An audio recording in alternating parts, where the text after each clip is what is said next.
Hazrat Abu Hazim states that Hazrat Sahil bin Sa'ad radiyallahu anhu said that a woman came to the Prophet sallallahu alaihi wasallam with a burda. Hazrat Sahil radiyallahu anhu then asked, "Do you know what burda is?" He replied, "Yes, a rape over with embroidered hem."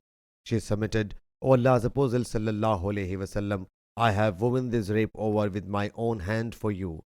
So Allah's Apostle sallallahu alaihi wasallam took that, and he sallallahu alaihi wasallam was also in need of that. He sallallahu alaihi wasallam then tied it where the raper is fastened and came to us. A man out of the people touched it and said, "O Allah's Apostle sallallahu alaihi wasallam, clothe me therewith." He sallallahu alaihi wasallam said, "Okay." He sallallahu alaihi wasallam then sat there as long as Allah Jalla Jalaluhu willed.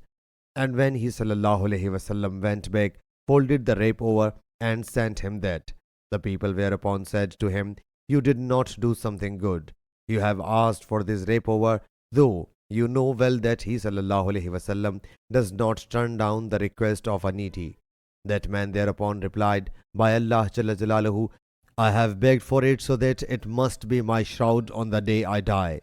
Hazrat Sahil says that was his shroud. Sahih Bukhari Hadith number 5810.